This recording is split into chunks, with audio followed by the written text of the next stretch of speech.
The Athenians went through a major transformation around 600 BCE. Athens went from a society thoroughly dominated by the elite families to a system that paved the way for democracy. Athens was at a crossroads, but the one thing that was clear was Athens and the rest of the Greek city-states knew that going forward, trade would be the lifeblood of the region. Consequently, the politics of each city-state, except for maybe Sparta, would ultimately need to facilitate long-distance trade. The Greeks were basically the new kids on the block in comparison to the much older Mesopotamian and Anatolian societies that had long possessed networks for long-distance trade, along with sophisticated credit institutions and even limited liability investment companies. In the case of the Sumerians, they had established trade networks well before 3200 BCE. As such, they were the ancients of our ancient Greeks. Thus, they were already familiar with credit crunches and the societal upheaval caused by mass defaults resulting in debt bondage. To prevent widespread revolution and the loss of their armies to debt slavery, it was not uncommon for Mesopotamian kings to issue clean slate edicts, to cancel debts, to restore stability. This was a measure that prioritized social order over the interests of the creditors. Furthermore, having developed written language nearly 2,000 years before the rise of Athens, they had also codified extensive laws governing trade and debt, starting with the legal code of Ur-Nammu, dating from approximately 2050 BCE in Sumer. The code of Ur-Nammu was notable for its relatively advanced use of monetary fines for injuries, a departure from the stricter eye for an eye principle found in later codes. The Code of Hammurabi was written in Babylon around 1750 BCE, so it came about 300 years after the Code of Ur-Nammu. However, the Code of Hammurabi was a more comprehensive law code as it covered family law, property rights, trade, and criminal justice. While the Greeks didn't formalize any written law code until nearly 600 BCE, Greeks also hadn't had any of these mass upheavals caused by debt bondage that we know of. As individuals were able to save excessive coins and other assets, such as grains or seeds, others were often in great need for short to medium-term loans to smooth out consumption or to get the necessary seeds for the next planting season. This was the pure definition of how financial markets were able to develop, as they were able to link savers and borrowers. However, there was extensive credit prior to coinage, especially in places like Mesopotamia, the Levant, and Egypt, to name a few. The aristocratic creditors, like most creditors and entrepreneurs, looked to increase profit margins.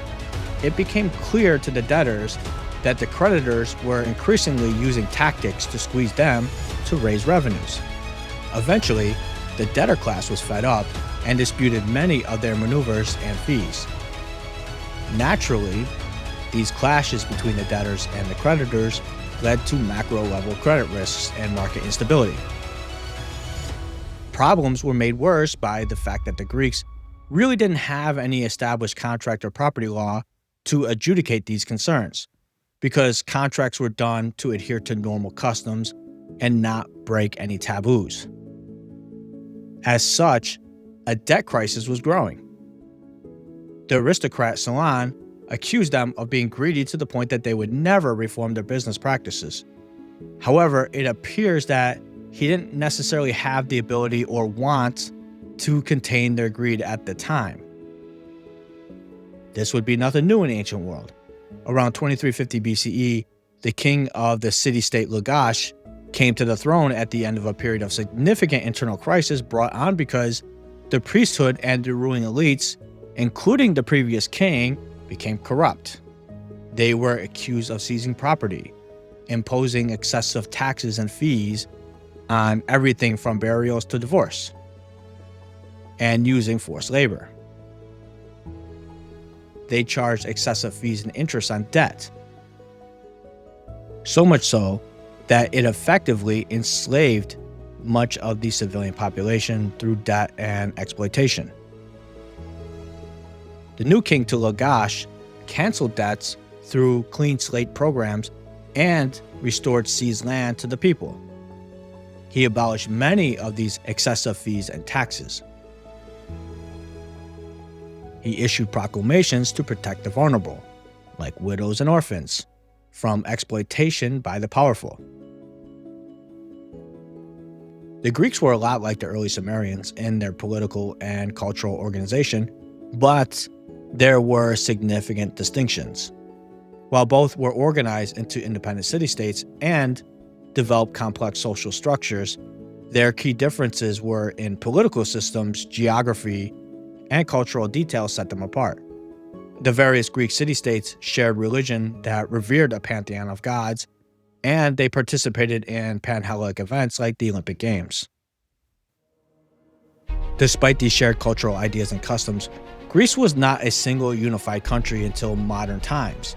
In large part, this was due to the geography of Greece, particularly the mountainous regions and isolated valleys, which contributed to the development of independent self-governing city-states, each with its own land and governmental structures. A good way to view ancient Greece was each city and its surrounding area was its own mini-country. Nevertheless, each city-state saw a noticeable rise in trade, wealth, and regional spheres of influence as more silver was extracted from its local mines. In addition, as wealth was flowing through the region, they also moved down the learning curve and were able to increase their economies of scale in trade and local production of goods. As such, they were able to produce surplus. This naturally led to increased trade. This was further enhanced as certain city-states needed cereals along with raw materials and finished goods that just couldn't be produced and manufactured locally. Trade flourished for thousands of years, well before the advent of coinage around 600 BCE, when the Lydians developed their electrum coins that were a natural mix of gold and silver. Even though coinage wasn't available for all those years, the idea of widespread trade through barter just isn't supported by evidence. Consequently, a significant amount of trade was done through credit that could be settled by using just about any type of commodity, whether it was wheat, silver ingots, or even silk in the case of the Chinese. In these ancient economies, the core mechanism of financial markets, which is linking savers, those with excessive grain or metal, and borrowers, those needing seeds or goods to smooth out consumption, was in place long before the first minted coins appeared around 600 BCE in ancient Lydia. In ancient Sumerian and Babylonian cities, as far back as 3200 BCE, scribes used cuneiform writing on clay tablets to record economic transactions. These tablets served as ledgers, documenting grain, livestock, and other goods owed to the temples and palaces, and they function as early forms of IOUs or promissory notes. The ability to track and record obligations was the key innovation that allowed these credit systems to flourish. Accordingly, as trade and commercial activities increased, whether it was in Mesopotamia, Greece, or the Levant, so did debt. With debt comes credit risk. For this reason, one of the biggest concerns with debt is people may default on the amount that they borrowed. This was as true in ancient Athens as it is today. After the Greek Dark Ages, the area of Attica, which contains Athens, consisted mainly of peasants and small farmers, of which credit transactions were typically between the members of the local communities. These credit arrangements were simple at first, as the exchanges between neighbors were typically for farming tools, small amounts of silver, and household goods. But when lending expands beyond neighbors, that know each other personally, and as the market expanded to farmers and artisans alike, the web of loans got much bigger and more complex. Accordingly, settling these debts got riskier. In addition, land inheritance became a serious problem as populations increased because land wasn't inherited by the oldest son. Instead, all the boys had to split the land evenly. After a few generations, this division of land got smaller and smaller. In fact, the lots got so small that it could not sustain a family. In addition to the fact that Greece didn't have very good land for farming to begin with. Additionally, as populations expanded and trade flourished, governments needed to be augmented to play a bigger role in facilitating this expansion of trade, whether through building ports and agoras or a navy to protect their assets. In ancient Greece, decisive leadership was required to get political and economic stability. In the 7th century BCE, before Athenian democracy, Athens was governed by an oligarchy dominated by aristocratic families known as eupatoridi. Originally, there were 3 archons who were chosen from the aristocracy. The 3 consisted of the chief magistrate and thereby gave his name to the year. There was also the military commander and king ruler, whose role was a bit misleading as he held primarily religious functions. In the earliest period, archons served for life, but this was later revised to a 10-year term. And by 683 BCE, it became an annual office. Over time, 6 more judicial archons were added. The archons' power was significantly reduced during the democratic reform centuries later. The archons ruled alongside a council of the Areopagus. The council was the main ruling body and consisted of all the old archons who had passed a test of worthiness. It functioned as a guardian of the laws and had the power to punish magistrates who misbehaved. Council membership was for life, meaning that the councilman couldn't be voted out of office. At the time, the government ruling over Athens was that of a largely agrarian society. Therefore, most of the economy was based on agricultural production and the sale and trade of agricultural goods. Therefore, the most common way to build their wealth was through increasing their ability to grow their farming capacity. Unlike a modern market economy, where one has many ways to gain wealth, in the archaic period of Greece, which was generally from about 800 BCE to 480 BCE, their society was largely agrarian, and political power was concentrated in the hands of the hereditary aristocracy that owned most of the fertile lands.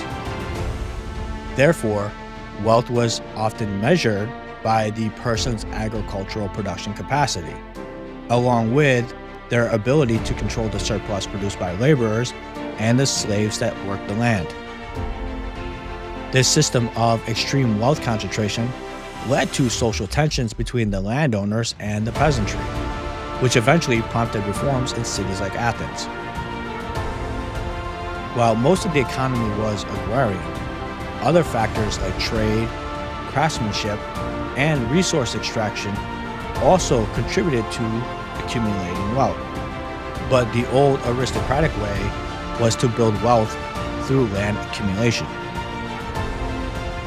There were similarities to the Roman Republic in that both the archaic Greece and Roman Republic were fundamentally based on agriculture, which was the primary source of wealth. In both societies, political power was concentrated in the hands of the landed aristocracy, the patricians in Rome and the Ristoi in Greece, who owned the majority of the fertile land. Both economies relied heavily on various forms of unfree or dependent labor, including slaves and semi-free workers. In both cultures, owning a certain amount of land was often a legal and societal prerequisite for full citizenship and political participation. However, there were noticeable differences. The Roman economy became more centralized as the Republic expanded into an empire, building an extensive network of roads and ports that facilitated more integrated, empire-wide trade networks than the more decentralized trade between autonomous Greek city-states. While trade existed in both, some sources suggested that the Greeks, particularly the Athenians, engaged more actively in maritime trade and considered it a viable, though sometimes less prestigious, path to wealth. Whereas in Rome, trade was sometimes considered a less honorable pursuit for the elite compared to land ownership. Roman nobility often made money through tax farming and other ventures, but land remained the ultimate source of status. Land linked to status was difficult to obtain in Athens. As populations grew, land increasingly became in short supply in Athens and Attica. Attica was the greater region around the city of Athens.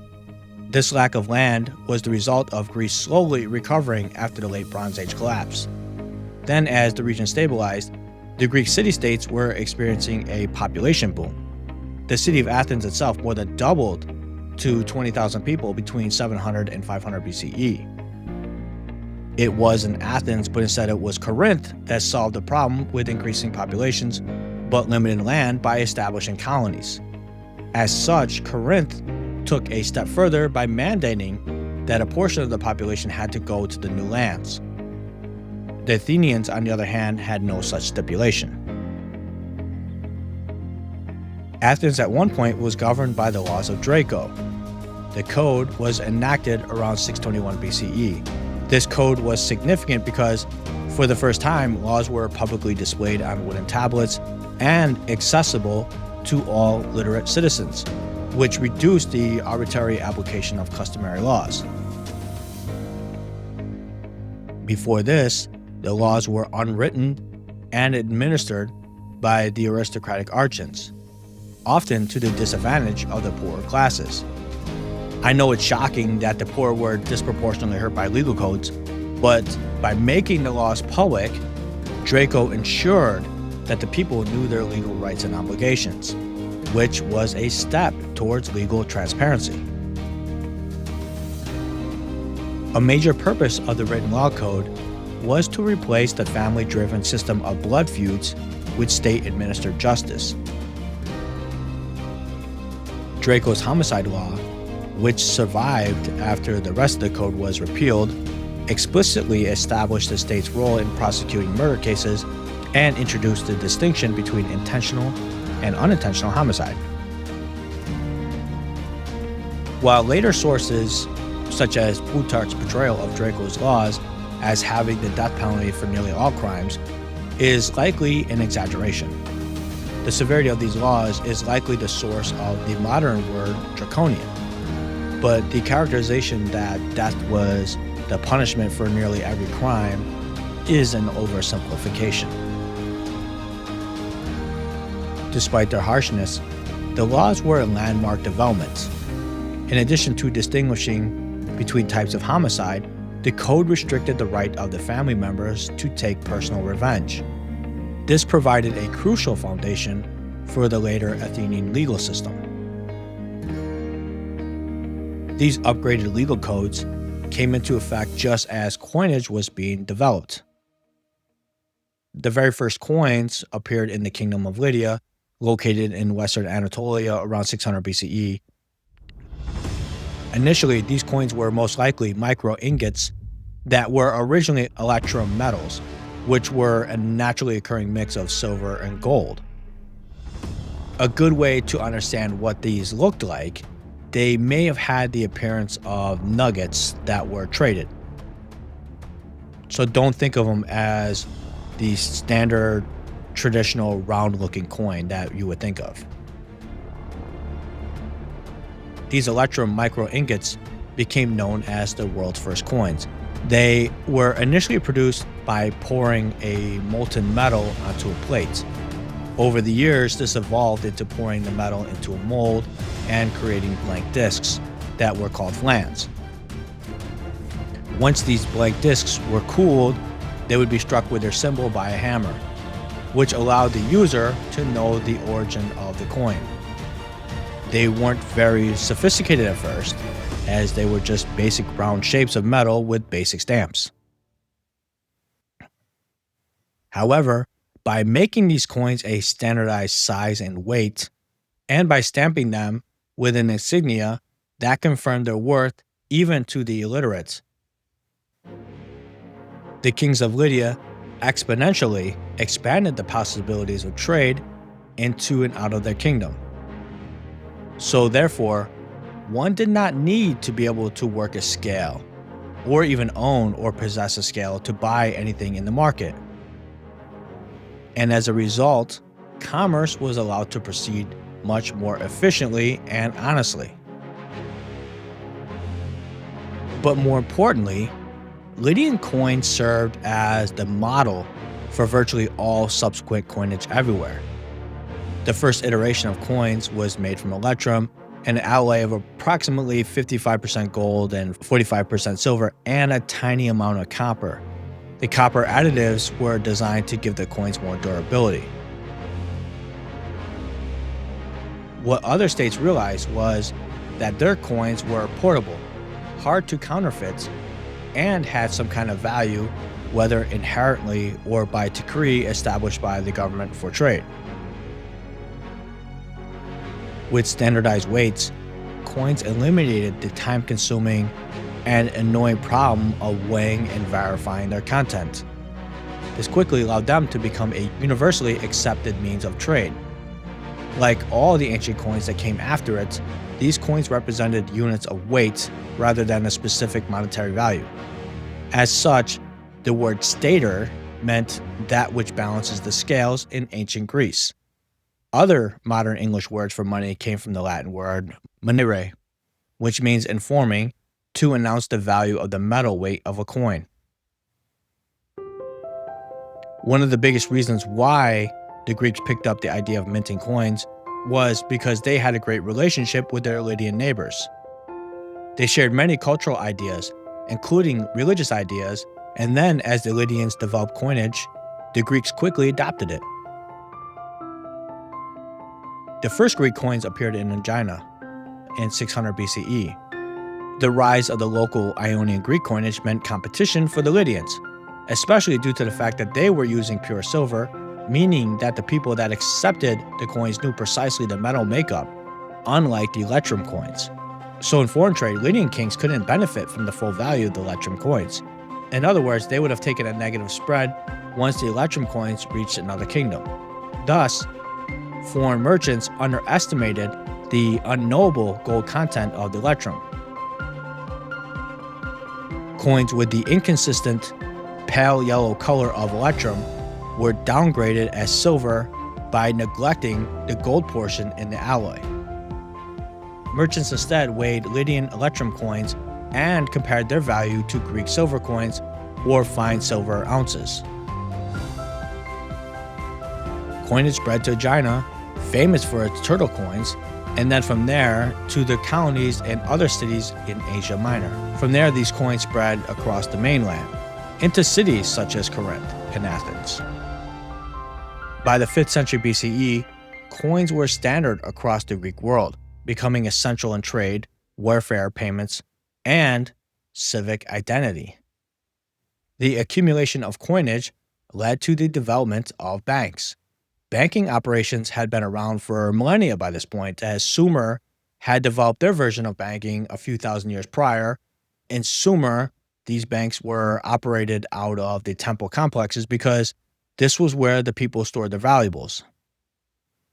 Additionally, temples had better security than burying the silver in the ground or in the walls of a house. These operations were so successful that temples began to diversify into other areas, such as workshops that took raw materials and made finished goods that would later be traded with other regions and cultures. Across the ancient world, the root word for interest derived from the offspring of livestock. The Sumerian word for interest was mas, which signified a kid goat or baby lamb. The ancient Egyptian equivalent was ms, which means to give birth. In ancient Greek, interest is tokos, which means calf or baby cow. In addition, in the newly settled parts of the United States in the 19th century, the practice of selling livestock on trust with the return of double the number of animals in 4 or 5 years was a form of credit common in the American frontier. This system was the adaptation to the frontier's economy's unique challenges, where cash was scarce, capital was underdeveloped, and livestock served as key assets for generating wealth. Whereas in Greece, banking was done by people who were sitting on benches in the commercial spaces called the trapezai. These bankers sat at tables where they engaged in money changing and other services that took place. In fact, the word bank is derived from the Italian word banco, which means bench, which referred to the benches or tables that were used by the medieval money changers and bankers in the marketplaces. They sat behind the benches to conduct financial transactions. The English word bank was adopted from the Italian and German words for this practice. The medieval Italian bankers were essentially doing the same thing the ancient Greeks were doing, but nearly 2,000 years after the fact. Money changing in ancient Greece, just as in medieval Italy, was vital for trade with the other city-states because nearly every city had its own legal currency. For example, these foreign exchange dealers made it possible to trade goods between Athens and Corinth. In the Archaic period, prior to 600 BCE, Athenians would have probably been described as being very conservative and as such weren't big believers in debts in this early period. In fact, the early Athenians believed that any trade should take place simultaneously. This effectively meant that they did not support a system where someone would buy now and pay later as a viable commercial transaction. Theoretically then, there was no such thing as a seller agreeing to delayed payment or providing credit secured by goods. This was a nominal belief that the sale was not legally recognized without immediate payment. Therefore, this rule that concurrent exchange led to severe difficulties in day-to-day commerce. Just like the Europeans got around usury laws in medieval Europe, the Athenians devised several ways to get around this particular rule. In fact, in Athens, surviving sources confirm that credit was widely available for consumers and others to purchase from both vendors and banks. From a vendor, a buyer could obtain an interest in property or goods by making a deposit, called an advance payment or produces. Also, banking operations were already established where a business person could receive funding from banks. This is not unlike modern businesses that obtain operating loans today. A poor person generally needed to secure a loan from moneylenders or a neighbor before making a large purchase, rather than a seller extending credit for goods or investment. A poor person generally needed to secure a loan either from a moneylender or a neighbor before making large purchases, rather than the seller extending credit for the goods themselves. This is because the poor person was probably a poor credit risk and wanted an insurance from another third party. Lending money is a simple concept. The lender is essentially a saver who lends their present value for future value, of which this is the core principle of finance, specifically as it relates to the time value of money. A lender therefore expects to be compensated for the sacrifice, and that compensation comes in the form of interest. The saver, who is lending their money today to the borrower, will therefore set up the credit arrangement that should ensure that the future value exceeds present value. The reason being is the lender is faced with opportunity costs, meaning that lending money from certain savings means that the lender loses the opportunity to use that money today for other purposes, such as investing it somewhere else or buying something that brings a sense of pleasure or utility. The interest charge is a form of compensation for this lost opportunity to spend it now, especially when you factor in inflation. The reason inflation is a key aspect is the lender's purchasing power of money decreases over time due to inflation because it will cost more for the same goods or services at a later date, assuming that there isn't the rare case of deflation. So in other words, if inflation is running at about 3%, you'd expect the rate of interest to be at least 3%. But the most important aspect that is generally compensated is risk. There is always a risk that the borrower will not be able to repay back the loan, which is commonly referred to as default risk. A portion of interest compensates the lender for taking on this risk. In ancient societies, as well as modern societies, these aspects for borrowing and saving holds up quite well. In modern banking, these risks must be expanded into other more complex areas, such as duration risk, which is the sensitivity of a bond's price to the change in interest rates, where a higher duration means a greater potential for price swings. For example, a bond of a 5-year duration will see its price drop by approximately 5% if the interest rates increase by 1%. To be clear, duration risk wouldn't apply to ancient Greece because there wasn't a formal, standardized, and secondary debt market that would allow for third parties to buy and sell debt.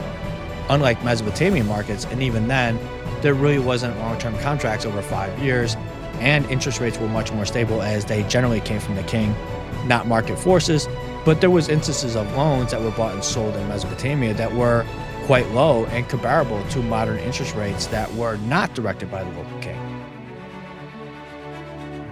In other words, I just wanted to lay out how interest rates are affected by various factors. Much of the factors that would affect interest rates in modern times wouldn't necessarily be applicable to those in ancient Greece, obviously. However, even though debt is more complex in the modern world, the basic ideas of reducing risks are similar today as it was in ancient Greece. For one, the lender then, as well as today, would often want to have the borrower pledge his money or property as a guarantee in case of non-payment or default. In other words, even in ancient Greece, they recognized to reduce risk, the lender could require both personal security by the person pledging himself and real security, which was the object offered as security, which could be something like real estate or jewelry or even silver. Simply put, it would have been customary for Greek lenders to have the right of recovery in case of default. Just like in today, if you default on your car loan, the bank comes and repossesses it. Furthermore, a third party could also be part of the transaction as a guarantor by promising to pay if the debtor defaulted.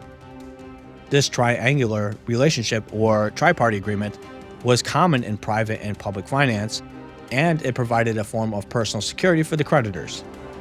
Also, guarantors were sometimes used to secure the payment of a dowry or to ensure the husband returned the dowry in the event of a divorce.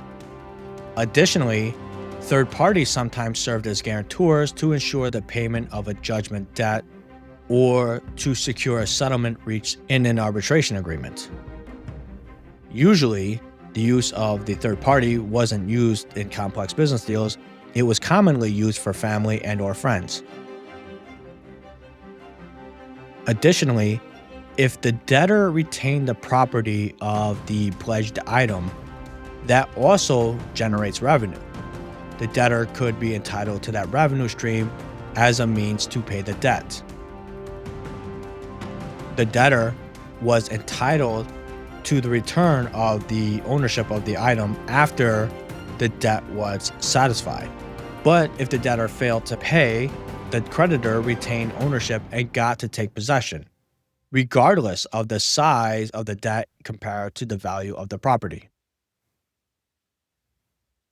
An example of how this worked was that a farmer could pledge their land as collateral for a loan. The debtor was able to stay on and cultivate the land to produce revenue to pay off the debt.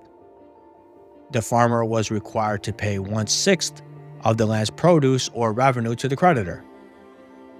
After the debt was fully paid, ownership of the land was returned to the debtor.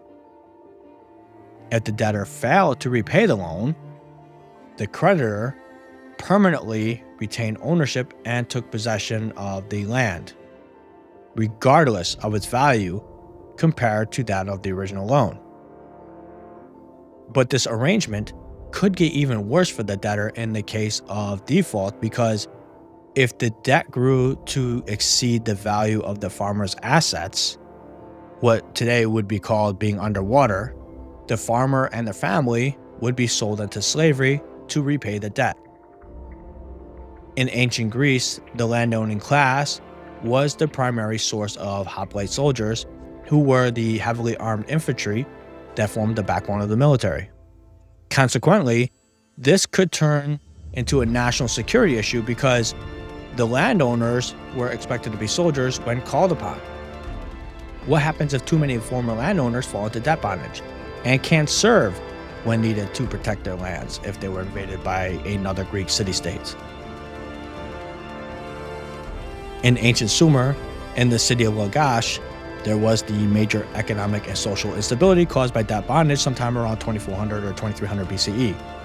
This instability resulted in major reforms, including debt cancellations, because the rulers needed free peasants loyal to the palace or temple, not indentured to the wealthy private landowners who might otherwise appropriate their land and labor. The cancellation of debts prevented elite creditors from amassing too much power and ensured the state had a ready supply of soldiers and workers to resist foreign attacks and maintain the economy's agrarian base. In other words, too many debt slaves could pose a serious security risk to the king. Whether it's ancient Sumer or ancient Greece, many of these independent city-states were in very close proximity to each other in that they were often just a full day's march or even less. Rival city-states could strategically leverage internal divisions, potentially promising freedom or land to defectors, and thus weakening the target state's military and social cohesion. In environments where states were in close proximity, any form of internal instability could be quickly and effectively exploited by their neighbors, whether it was in Sumer or Greece. All this is to say that the use of debt could quickly spiral out of control in ancient Greece, just as it did in 2007 and 2008 in the financial crisis. By the 5th century, Athens was using both credit and hard money to conduct transactions, as it had been one of the early adopters of the use of coinage as money. Nonetheless, many of the conservative elites and philosophers were skeptical and therefore were concerned that coins could be dangerous. Their fear was that it would upend traditional roles of its society that had been built up since the late Bronze Age collapse some 600 years earlier. Its philosophers, poets, and playwrights longed for the good old days, where one could be born in a certain way of life, and this way of life could be passed down for generations. Prior to coinage, Athens was still an old-fashioned ancient society with large landowners leasing their fields for sharecropping in return to receive a portion of the harvest, even though Athens didn't have the most fertile lands. However, payment in coin meant that the accumulation of coinage meant peasants were able to gain some wealth, and for that reason, the power dynamic began to change. This ultimately meant that there were new opportunities for social and economic mobility, of which this signified that they could also appreciate their standing and how they were getting the short end of the stick. Consequently, this social shift meant that the tenants grew to detest the rents that they were forced to pay. The Athenian farmers, with small and often poor quality land, ended up being trapped in a vicious cycle.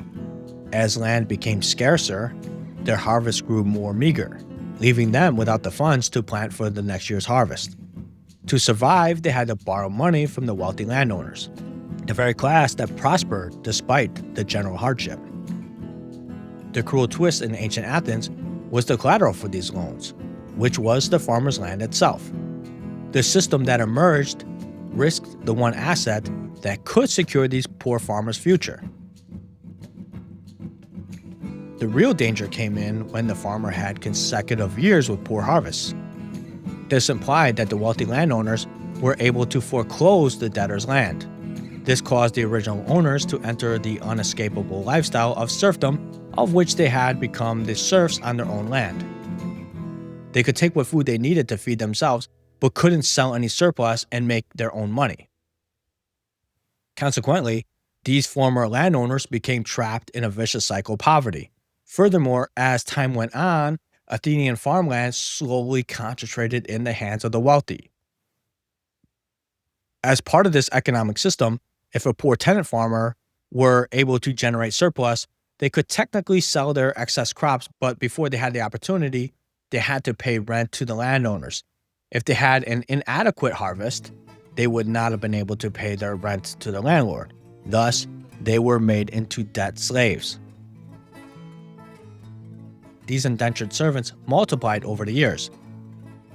Aristotle wrote that all the lands was in the hands of a few, and if the poor failed to pay their rents, both they and their children were liable to seizure. Consequently, as time went on, this system meant a more noticeable concentration of wealth into the elites. As more debtors fell deeper and deeper into the hole, obligations to the rich elites widened. Furthermore, it appears that these lenders weren't the most sympathetic people and possibly welcomed the idea of ruin for their tenants as they ultimately became slavers. Accordingly, the disparity between the borrowers and the lenders developed to grow. Just like in modern times, especially the United States, a major issue developed in ancient Athens, whereas there was a major divergence of wealth accumulation as a small group of elites owned most of the arable land, while a large group of dependent smallholder tenants had access to land only through these elites. This loss of farmland and freedom to wealthy aristocrats in turn led to a crisis of economic and social instability. All this meant that by the 6th century BCE, Athens faced a philosophical crisis of debt and its debt slavery that threatened its social fabric. The scale of the problem alarmed even the wealthy beneficiaries of the status quo, who acknowledged that the current economic and political systems were unattainable. To initiate radical change, they elected the legendary poet Solon as archon in 594 BCE. Solon was an aristocrat, but he was known as a moderate and a champion of the people. As such, Solon recognized the severe economic crisis that was brewing and even the possibility of civil war in Athens. Solon wasn't just some high-born person who got into politics at an early age. Instead, he gained prominence through a successful military command in the war in Salamis.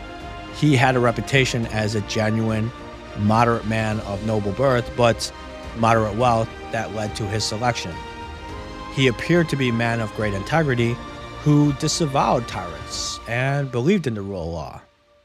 This is to say, he didn't take his position as a chance to become an autocrat or a wannabe dictator, even though he was elected to have special powers to force through dramatic reform that Athens needed.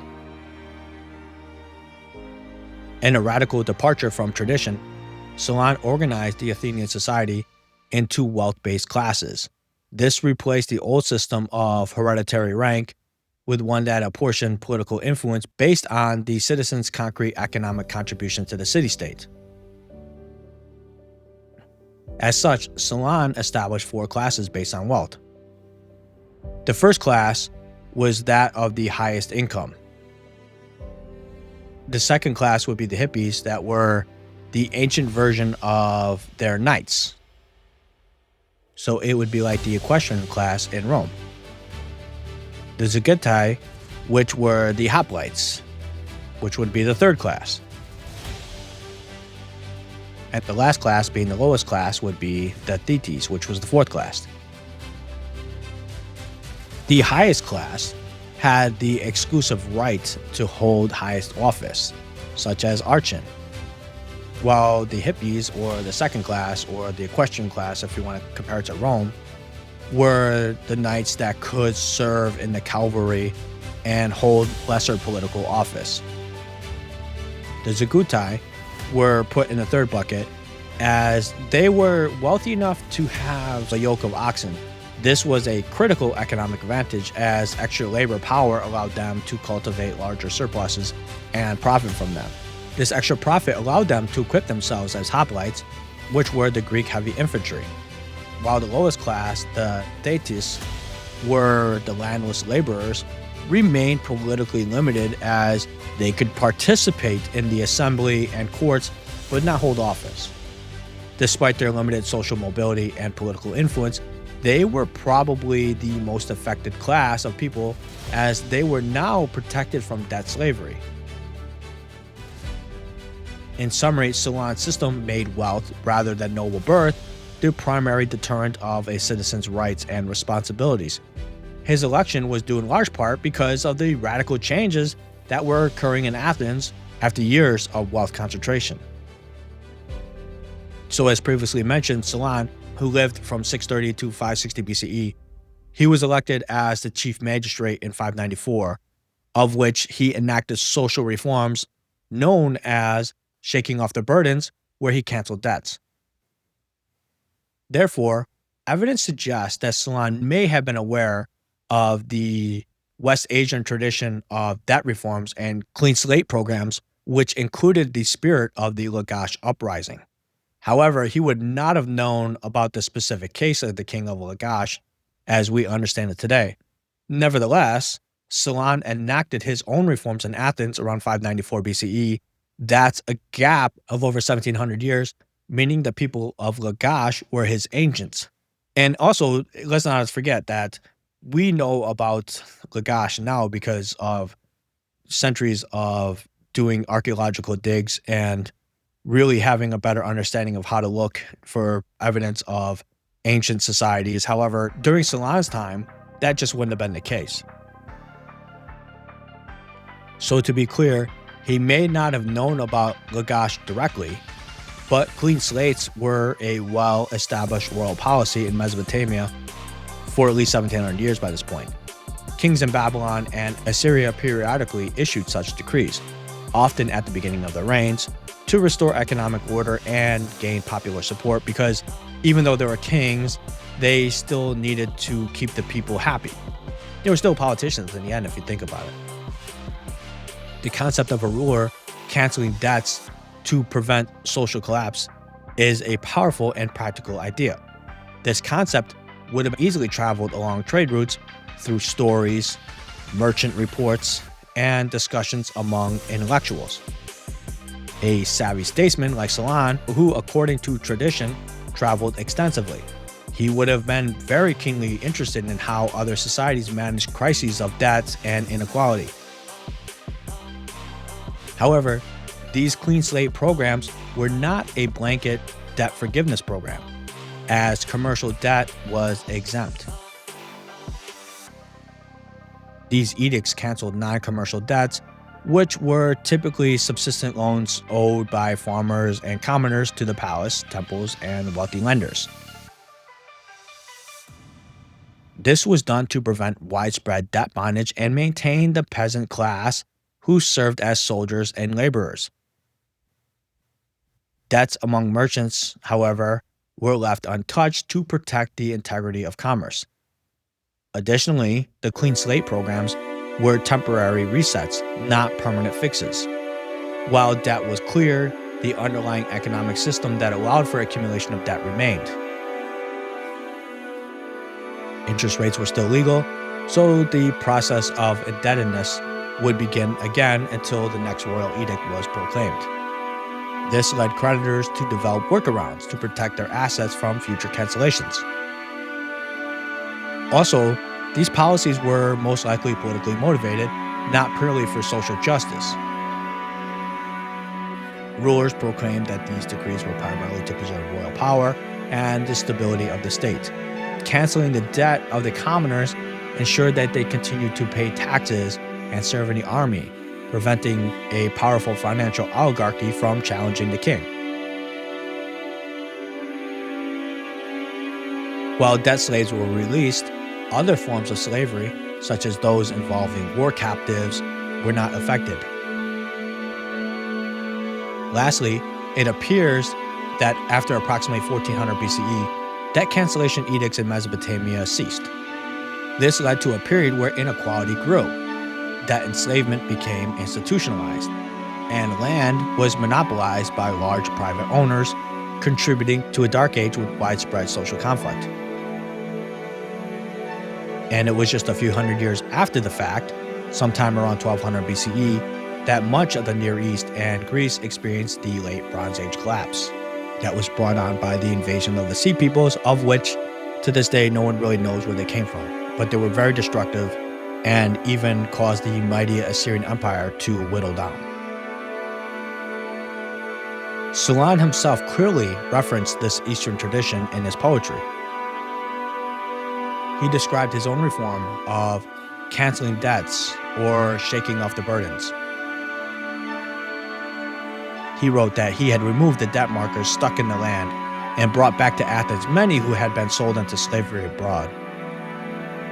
He presented himself as a mediator who stood between the powerful creditors and the indebted masses to restore balance and prevent a revolution. This was precisely the same rationale used by the Mesopotamian kings for their clean slates. It was to prevent societal breakdown. Of course, this was also in their best interest because this extreme debt burden often meant that they would lose valuable soldiers to debt slavery. Additionally, one of Solon's first reforms was the abolition of sharecropping. He also introduced taxation based on economic categories rather than inherited class. He also established the right of a trial by jury and codified a comprehensive set of laws. Solon believed democracy was the best means of determining what is fair. Yet, much like the early days of the American democracy, it was far from inclusive because in ancient Athens, only free adult men who were born to Athenian parents were considered citizens. This group excluded women, enslaved people, the metics, who were the resident foreigners, who had no political rights and could not participate in government. The metics were an important class because in Athens, the male citizens looked down upon banking, and therefore the metics filled that void and oftentimes became very wealthy in the process, yet they still weren't citizens. Historical accounts describe several radical debt reforms in the ancient world.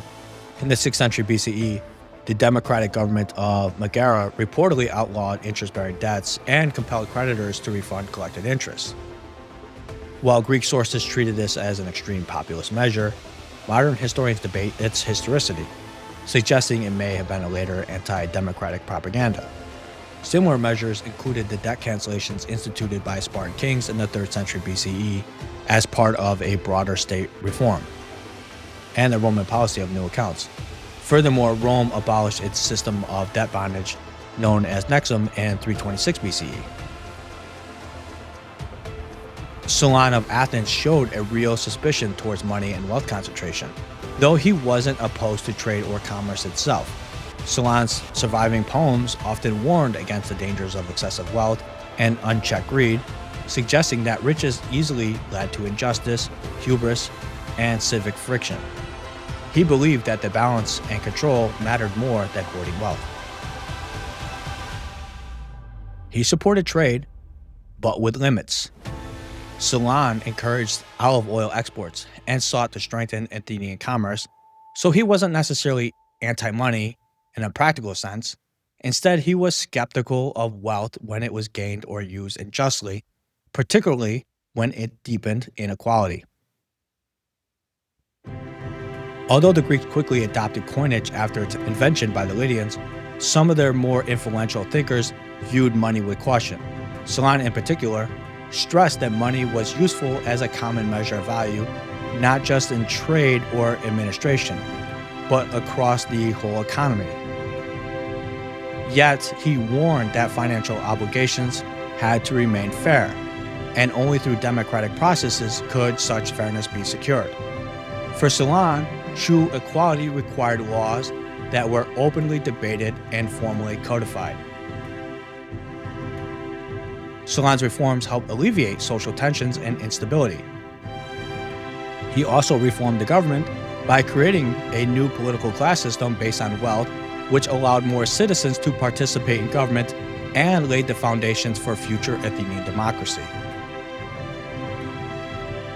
Solon included measures to divide the citizen body into wealth-based classes and limit land ownership, further contributing to a more equitable society as he replaced the old system, which was based on birth, with 4 new classes based on wealth, allowing more citizens to participate in government. As such, he opened membership into the assembly to all citizens, not just the aristocracy. Additionally, Solon gave its citizens the right to appeal court decisions by a jury, enhancing the legal rights for common people. Despite these reforms to help out the commoners, Solon wasn't anti-business, as he encouraged commerce and industry by standardizing weights and measures and encouraged the cultivation of olives for export. Interest rates in ancient Athens also remained stable for hundreds of years. From the 5th to the 2nd centuries BCE, the rate of interest demanded on loans made by the Temple of Apollo on Delos was at 10%. Unlike modern rates that fluctuate with daily market forces, ancient interest rates were largely guided by custom and, in some cases, by law. A typical or normal interest rate in ancient Greece was around 10%, a figure that was likely tied to the common Greek fractional units, the decate, which was 1/10. Therefore, Solon did not outlaw the practice of charging interest itself. Solon's reforms in ancient Athens allowed commerce to thrive by making key changes to stimulate trade, such as minting new Athenian coinage, standardizing weights and measures, and the export of olive oil. Solon's reforms in ancient Athens did not change the fundamental concept of birthright as the basis for who was a citizen. Membership in the Athenian political community remained tied to birth within the city-state to Athenian parents. However, to enhance the economy, Solon granted citizenship to certain immigrant craftsmen and merchants, bringing beneficial expertise into Athens. Solon sought to increase prosperity and provide alternative livelihoods by encouraging trade and professions, and by abolishing debt slavery. These reforms not only pulled the poorest out of despair, but it may have been the catalyst for the rapid spread of Athenian trade throughout the commercial world. This is evidenced by the archaeological findings that reveal the success of these measures. But most importantly, Solon's reforms paved the way for direct democracy and pulled Athens out of its debt crisis nearly 2,600 years ago. I want to thank you for taking your time to listen or watch this episode. If you like what you hear and want to donate to the show, you can visit us at patreon.com/historyofmoneybankingtrade, or you can visit our website at moneybankingtrade.com. Thank you very much. Talk to you soon.